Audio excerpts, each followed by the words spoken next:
Hello and welcome to the latest episode of Inside 340B Report. I'm Ted Slafsky, publisher and CEO of 340B Report, and I'm joined today by Shannon Young and Will Newton, our associate editors/senior writers. Our national correspondent, Bella Chakowski, is out of the office today. It's been a busy couple of weeks in the 340B world, to say the least, especially at the state level. So let's dive in. In today's podcast, we will provide an overview of the many states that are advancing 340B contract pharmacy access and provider reporting bills and the broader implications of these actions. Shannon will provide an update on what's been happening at the federal level, including the latest on the bipartisan working group behind the 340B Sustain Act. And she will discuss the latest surrounding Dr. Mehmet Odd's CMS Administrator confirmation bid and his ties to a health benefits company that works with 340B hospitals. And will also provide an update on the latest on the 340B rebate model front. So we've got a lot to get to, and I'm excited to learn about what's going on. 340B Report is your indispensable source for news and intelligence on the 340B program. We are pleased to offer a special discount of 25% off for first-time subscribers. Go to the subscribe tab at 340breport.com and use coupon code podcast25. I know you will find our news service to be a valuable investment. Thank you. So let's start with you, Will. You've been doing most of the state reporting. Tell us what's going on the contract pharmacy access bill side. Who's been passing the bills, and where are we when it comes to that? Yeah, for sure. So there has been basically news alerts almost every other day for the past week with what's going on in the States. But to sort of catch everyone up, so right now we have 9 different states that have enacted laws that prohibit drug manufacturers from placing contract pharmacy restrictions on covered entities. So 8 of those states had already passed laws going into this year, and then South Dakota very recently became the first state in 2025 to enact its own laws. And if you remember from watching our last podcast, we were notified of that during the podcast and had to rush to quickly write a news alert after that. So those are the states that have actually enacted the laws. Then we also have a couple of states where contract pharmacy access bills have passed both legislative chambers and are awaiting action at the governor's desk. So in Utah, both chambers pretty overwhelmingly passed a bill. It's at the governor's desk. And today, when we're recording right now, March 27th, is actually the governor's last day to decide whether he's going to sign or veto the contract pharmacy access bill. So if you're listening to the podcast and want to know what happened with Utah, I would encourage you to go to 340breport.com, because by the time you're getting this podcast, we will have a story out on what happened in Utah. There's also 2 other states where the bill has cleared both legislative chambers. So that would be New Mexico and North Dakota. The New Mexico bill is a little different in that the contract pharmacy access provisions only apply to community health centers, whereas the other bills we've discussed so far apply to all covered entity types. There are also a number of states where a bill has passed one legislative chamber and is awaiting action in the other. So Oklahoma is one. There's also Kansas, and Kansas is a really interesting case because Kansas actually last year enacted a contract pharmacy access law, but then sort of unexpectedly during a court file or a legal case about the law, the state's attorney general essentially argued that because of its language, it wasn't really enforceable. So state lawmakers are now putting forward a new, stronger version of that law, and a bill passed the Senate there and is awaiting action in the House. Some committee hearings are coming up there that we're looking towards. And then there are also bills that have cleared a legislative chamber in Colorado and Michigan. And those are interesting cases as well because their contract pharmacy protections paired with some other 340B related provisions that I'll talk about a little more in a second. Yeah, that's quite a lot of activity there, Will, on the contract pharmacy front. It looks, if I recall with your map, we have almost close to 30 states that have introduced bills just in this session, and another 8 had already approved them last year or the Yep. last few years. Yeah. It's 28 states have introduced them bills this session. 8 had already passed laws.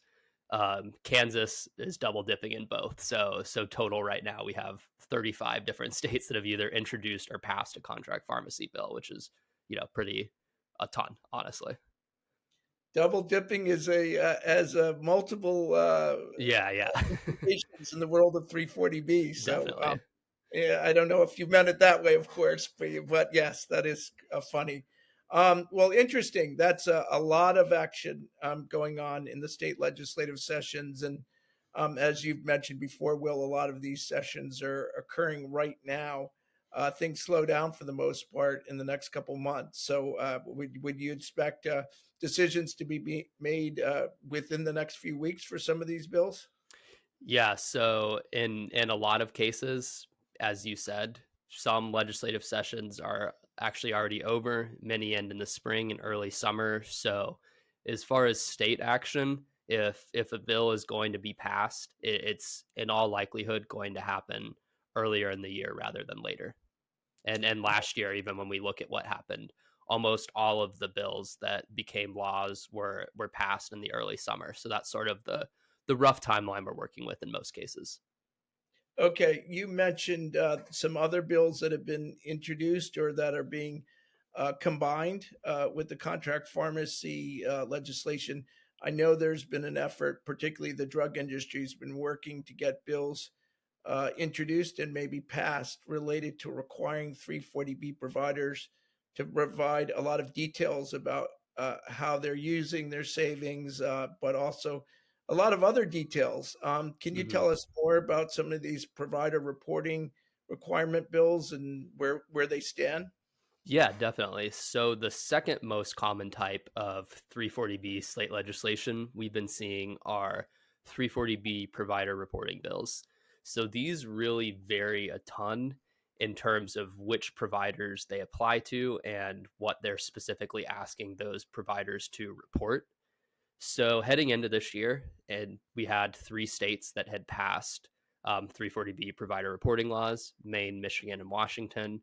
So far, no states this year have enacted new laws, but a lot of bills have made some significant progress.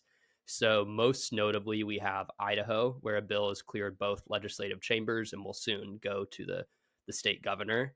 And related to what you said earlier, Ted, yeah, these bills vary a ton in scope. So the bill that we've seen in Idaho, it's similar to one we've also seen in Indiana and one that was just recently introduced in North Carolina, and that it requires covered entities to report really extensive data about their 340B program use, including sort of sales aggregated by payer type and line item cost for a lot of things. And while drug industry allies and 340B critics have generally argued that these bills are important because they say there's not a lot of transparency right now in the 340B program, a lot of providers have argued that these bills would place a huge administrative burden on them. They require them to collect pretty obscure data that they're not currently collecting, which would require a lot of money and detract from their ability to provide services. And also some of them potentially seem engineered to sort of paint a poor picture of the 340B program and don't really also have space for providers to talk about the ways they spend their savings. So we've seen a lot of bills like that. On the other hand, there are some reporting bills that providers have backed. So, for example, in Michigan, there's a bill that has contract pharmacy protections for all covered entity types, and it also has reporting requirements for hospitals and drug companies. Reporting requirements for hospitals are basically you just say how much money you generated from the 340B program and how you used those 340B savings to benefit your communities. Hospitals groups in the state that I've talked to, they support the bill. Similarly, in Colorado, you have a situation where providers have backed a bill that has some similar limited reporting requirements for hospitals, but they've opposed a different version of the bill that has much more extensive reporting requirements, similar to what we're seeing in Indiana and Idaho. And then finally, I think it's worth noting that a couple of these bills, one in Indiana and the North Carolina one, come to mind, are not only placing reporting requirements, but also placing some restrictions on how providers are able to use their 340B savings and their ability to generate 340B savings that is drawing some pushback from providers. So there's really just a huge scope in terms of these laws or these bills rather. And yeah, Idaho and Indiana are the two ones I'd keep a big eye out on that are most likely to become law. And the one in North Carolina that I think you reported on in today's issue of 340B report, that looks like a major poison pill. It would be basically no longer being able to generate savings from the program. Is that right? From what you were reporting today, Will? Yeah, so if you look at the language of the bill, it seems to suggest that certain hospitals in the 340B program, most hospitals in the program, are not allowed to charge above the 340B price for any drug that they administer or dispense, which if that's the actual effect and the intended effect of the law, that essentially would, end their ability to generate any 340B savings and sort of dismantle their programs. Um, with laws like this, I mean, it just got introduced. We'll have to see what happens when it goes through committee and goes under more scrutiny. But certainly with the initial language, it seems like it would be a pretty significant restriction on the program for hospitals. Will, wanted to thank you for leading all of our coverage on these state bills. And I know that we've talked about the two main type, but there's been another third type of 340B related bill we've seen crop up at state houses, particularly in Virginia. Can you tell us a little bit more about that bill? Yeah, so the third broad category of 340B bills are PBM anti-discrimination laws, and they basically prohibit PBMs or health insurers from reimbursing providers a different amount than they would a non-340B provider, or imposing any terms and conditions on a provider based on their 340B status. So Virginia is one of a lot of states that had an existing law in place, and Virginia's law prohibited PBM discrimination against all covered entity types except for hospitals, based on a law that took effect in 2022.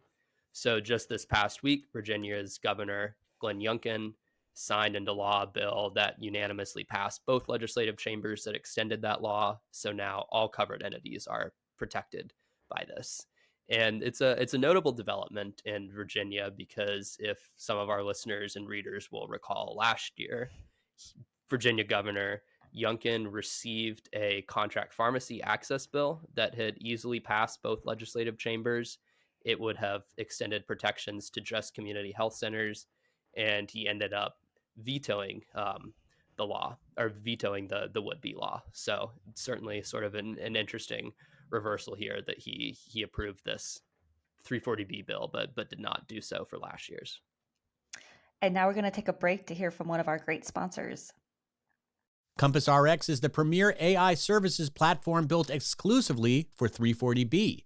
With our unique blend of pharmacy and AI expertise, we help you maximize your 340B savings by maximizing pharmacy capture rates, putting your team into hyperdrive, and ensuring you aren't leaving any money on the table. Our mission is to unlock the power of AI for 340B. Head to compassrx.com to learn more and see if AI can solve your magic wand problems.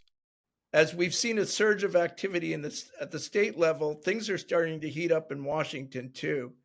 Congress has returned, and they're very deeply involved in trying to get a reconciliation bill passed, including potentially dramatic cuts to the Medicaid program. But there's also some 340B action. I'd like to hear more about that from you, Shannon. Tell us what's been going on the 340B front. Yeah, so in the past couple of weeks, we got our first real movement on the 340B front, particularly as it pertains to the bipartisan Senate working group. As you remember, in 2024, there was a group of 6 senators, 3 Republicans, 3 Democrats, who were working on a bipartisan compromise bill that would make major overhauls to 340B. They came out with a draft bill last February. They took comments on it in the spring, and then it was kind of radio silent. We were all expecting to see a bill introduced by the end of the year, and it kept getting delayed over disagreements over language, over some pretty major points of contention in terms of definitions of patients and things like that. And so this past couple weeks, we finally got the update we've all been waiting for. There are 3 new members to this group. They replace Senator John Thune, who is now the Senate Majority Leader. He's a South Dakota Republican. And they also replace Debbie Stabenow and Ben Cardin, who were Democrats who retired at the end of last year. So the new members are Senators Mark Wayne Mullen, a Republican of Oklahoma. He notably is a pretty close ally of John Thune. We also have 2 Democrats, John Hickenlooper of Colorado and Tim Kaine of Virginia. Those names should sound pretty familiar to anybody who's been keeping their eye on presidential politics in recent cycles. Tim Kaine notably was Hillary Clinton's vice presidential running mate, and John Hickenlooper had run for president in 2020 and has been a name in those circles for a bit. All 3 members serve on the HELP Committee, which is the Health, Education, Labor, and Pensions Committee in the Senate. So they're not necessarily new faces to the 340B healthcare world. They've been around for a bit. And so they join Jerry Moran, who is a Republican of Kansas, Shelley Moore Capito, a Republican of West Virginia, who notably has the 4th highest ranking GOP leadership position in the Senate, and Tammy Baldwin, who's a Democrat of Wisconsin. So we finally know who the 6 members of this working group are going to be in 2025 and 2026, should it continue on that long. We still don't have any information on what their exact next steps are. They didn't say any plans for when they plan to finally reveal the next iteration of this bill or any draft. And budget reconciliation, as Ted mentioned, is going to take up a lot of the air in the room in Congress over the next several months. So it's unlikely we'll see any real action out of them until the summer or early fall. But, hope springs eternal. And so we will see what happens here. And yeah, I wouldn't be surprised, Shannon, if we get that bill that was introduced by Senator Welch in the last Congress and by Representative Matsui, both Democrats, that would basically just require the drug companies to restore access to 340B pricing in the contract pharmacy setting. And then there may be another bill introduced that would be more drug industry friendly. Is that right, Shannon? Yeah, we expect to see some of these bills that were introduced last session reintroduced this session. As Ted said, the Patients Act, which was the Matsui Welch bill, was pretty broadly supported by the providers side of things and 340B advocates. And then we also had a bill that was supported by the drug industry that would make tons of changes and overhauls. That bill was called the Access Act. It's pretty controversial, and provider groups hate it. The drug industry likes it. The coalition of provider group of the NAC, which is National Association of Community Health Centers, which worked on the bill with pharma, has sort of backed off of it. And so I don't know how much legs that or the Matsui bill will see, just because they are so polarizing in terms of not getting support from across the aisle. The Sustain Act is really seen as the only real bipartisan, bill that's going to have legs here, if anything, just because it is the one that's bringing all of these different groups to the table. And I wouldn't be surprised if, with the really important roles that both Senator Cassidy will be serving as the chairman of the Senate Help Committee, as well as Buddy Carter serving as the chairman of the Health, Energy, and Commerce Health Subcommittee. Neither of them are big fans of the 340B program, and they're not reluctant to express their concerns with the program. I wouldn't be surprised if we hear some news about some hearings, perhaps, and some further work in that area. So, Shannon, I'm sure both of you will be keeping an eye on those in the next couple of weeks and months. Yeah, of course. Again, I mean, we're not really expected to see much on this front in terms of major movement until at least probably the summer at the earliest. But since the Congress goes out on a recess, then it might not be until the fall. But as Ted mentioned, we've got Bill Cassidy, the new Help Committee chairman, who famously launched investigations into 340B over the last about year and a half or so. And so he hasn't released the results there. It'll be interesting to see what comes from that and if there's any sort of legislative recommendations that come out of that. I think he said that he plans to unveil legislation based on that. We just haven't seen anything quite yet. And earlier this week, we saw an interesting story come out of the Washington Post that actually referenced some good work that both you and Will worked on. Could you tell us more about that, and what you guys uncovered in a 340B report exclusive that was then written about by the Post, and thanks to them, they did credit us for breaking the news. Shannon? Yeah, so regular readers of 340B Report probably weren't too surprised to see the headline that popped up in the Washington Post about Mehmet Oz, Dr. Oz's ties to Zorro RX, which is a health benefits company that partners with 340B hospitals. As we first reported in January, he had been listed in presentation materials and on the website as being a co-founder and having sort of a lead role in this company, which his son also plays a lead role in. His son is still listed publicly as one of the co-founders and top positions there. But Oz has sort of uh, been scrubbed from the website, and he didn't disclose his ties to it in his ethics filings. The Washington Post reported on this. They talked to some ethics lawyers who noted, well, he doesn't really have to. Being a co-founder isn't something you necessarily have to disclose in these filings, but to be in the spirit of the law, he probably should have, just because in his new role, if confirmed as CMS administrator, he would have some sort of indirect influence over 340B. So, it probably should have come up, but it didn't. They also sort of raised concerns about potential conflicts of interest that could arise from this. And as Ted said, they did note our reporting on this issue. And this story broke right before the Senate Finance Committee was supposed to vote on Oz's confirmation. We were all kind of curious to see if this would come up. It did not. 340B has not been a topic that Congress has really focused on at all in confirmation hearings, whether it was for Robert F. Kennedy Jr., for HHS Secretary, or for Oz. And so that sort of maintained in his most recent committee vote here. Instead, Democrats who spoke at length before the committee was supposed to vote raised more concerns about Medicaid cuts that are coming down the pike as part of the reconciliation process or being teased as potentials.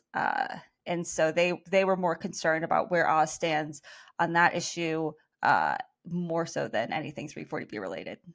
And that's a striking difference than when Secretary Becerra, President Biden's nominee for HHS Secretary, came up for nomination. He was grilled about 340B, both by champions of the 340B program and detractors of the program during his hearings in both the Finance Committee and the Senate Help Committee. So it is a different time, I think, with the Medicaid cuts being so potentially damaging and less clear whether anything related to 340B is going to become law. I think that has really taken over the conversation. Would you confer with that? Would you agree with that, Shannon? Yeah, I think so. I think it's also kind of important to notice right now that Democrats are trying to look for a good soundbite, a good argument to use against the Trump administration for a whole bunch of different things that they disagree with. I think Medicaid cuts is sort of an easy one to focus on, one, because it would be so large of a cut and it's so broad ranging. It affects a lot of people. And I think it's something that a lot of people, if they're not super familiar with it, they've heard of Medicaid. I think 340B is a little bit harder of a sell. And that includes among lawmakers. I don't know how much into the weeds they even want to get on something that, the American people don't necessarily understand or know about. Right, right. Before we wrap up for today, I did want to turn to Will again. Will, there was a pretty important development on the litigation front that occurred very recently. Could you tell us about that? Yeah, so there has been a big development in the 340B rebate lawsuits. So if you'll remember, towards the end of last year, several drug companies, so Johnson& Johnson, Eli Lilly, Bristol Myers Squibb, Novartis, and Sanofi, at various times approached HHS, which was under the control of the Biden administration at that time, and basically told HHS, we are going to implement a new program where we're not going to provide upfront 340B discounts for certain providers and for certain medications, and instead we're going to convert the program to a rebate. Now, HHS and Health Resources and Service Administration responded by saying, look, the 340B statute says you can't implement a rebate program unless you get approval from us. We haven't given you approval.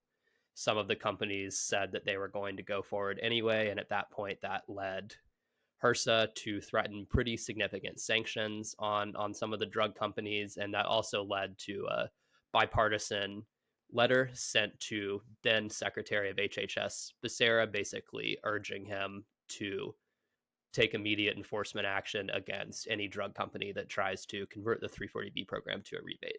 So that's sort of the backstory there. Once HHS and HRSA threatened these pretty significant enforcement actions, these companies all sued the administration. They're arguing that the 340B statute does not prevent them from placing a rebate and that they don't need HHS approval for this, and that a rebate could solve integrity problems they say exist with the 340B program. So when I spoke to some lawyers about some of these lawsuits, one thing that came out, in particular with the Johnson & Johnson one, which is the first one published, was that in addition to spending time on the legal arguments, it seemed like their attorneys spent a lot of time sort of making a policy argument for why a 340B rebate is necessary. And some speculated that that could potentially be because the administration is about to change. And so potentially the new officials under Trump might be more sympathetic to drug industry interests there. So we've all sort of been waiting, like the lawsuits were filed at the end of Biden's term, seeing how, the Department of Justice under Trump would respond. And the first responses came, and the Trump administration is basically sticking with what Biden said and what HHS's longstanding policy has been, which is that drug makers cannot unilaterally implement 340B rebates without agency approval. So that's sort of a notable development there, particularly because, as we know, the Trump administration has been sort of going against precedent this time around in so many different areas, dropping random lawsuits, firing different officials. There's been huge amounts of overhaul. So it certainly is notable that at the very least for now, their stance on 340B rebates is consistent with past administration stances on the issue. Well, I could hear the huge sigh of relief coming from the 340B provider community, all the way here in Northern Virginia. When that news came out that the administration was going to continue HRSA's longstanding policy on rebates, it'll be interesting to see what happens next. But I know that is a really important issue for the providers in the 340B program, and I know our team will be keeping a close eye on that litigation and to see what happens next. So I think we're going to wrap up now. I do want to say thank you to both Will and Shannon. You guys have been working really hard. I really appreciate all the hard work, and I know our readers and listeners appreciate it too. And hopefully things will quiet down at some point in the near future. Particularly, we feel bad for you, Will. It seems like, as you mentioned, every day there's a new news alert. But hopefully, with the session starting to come to an end, you'll get to get some rest. So thank you to everyone, and take care. Thank you. Thanks. 340B Report is your indispensable source for news and intelligence on the 340B program. We are pleased to offer a special discount of 25% off for first-time subscribers. Go to the subscribe tab at 340breport.com and use coupon code podcast25. I know you will find our news service to be a valuable investment. Thank you.